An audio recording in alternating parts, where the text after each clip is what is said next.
Uncle Gold Clips.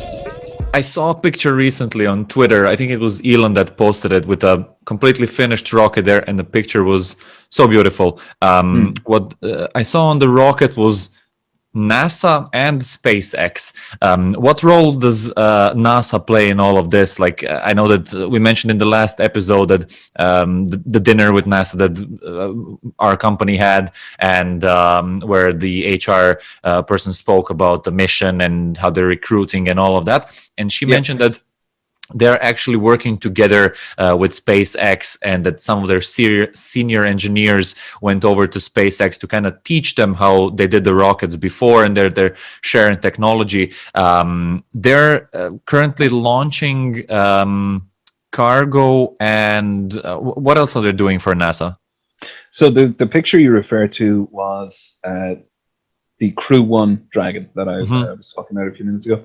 The Crew 1 spacecraft stacked on top of the Falcon 9 at historic launch pad 39A. You always have to say historic before that, because that's where Apollo 11 took off from. It's where most of the shuttle missions took off from. It's an absolutely amazing place. It's hallowed ground for space nerds. And it is a SpaceX pad now. They have a 40-year lease on it starting, I think, 2011 or sometime. So what's NASA's relationship with SpaceX? They are a customer. They are a very helpful customer and a collaborative partner in all of the developments, but they have been a customer since the beginning.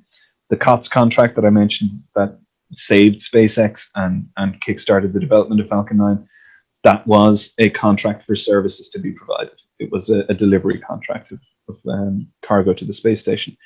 The commercial crew contract, which is what Bob and Doug launched on the demonstration mission 2 flight a few months back, and is what the Crew 1 mission is part of.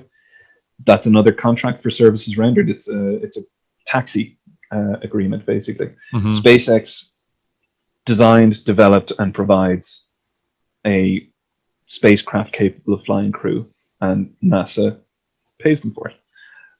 So NASA astronauts are going to fly, and NASA partner astronauts like Soichi Noguchi from the Japanese Aerospace Exploration Agency, JAXA, they're going to fly to space on SpaceX hardware. But it's like buying a truck from Mercedes-Benz. You know, it's in fact, it's more like renting a truck from Mercedes-Benz because it's still SpaceX property. Yeah. And this is a change in how NASA operates, because NASA used to contract companies like Boeing and Lockheed Martin and Rockwell and all sorts of other companies, often contracting a dozen different companies to build one rocket. And NASA would control the design and the overall integration of that rocket. But the way that those contracts worked were kind of like, we understand that this is a difficult process to go through. Developing spaceflight hardware is inherently, it's literally rocket science.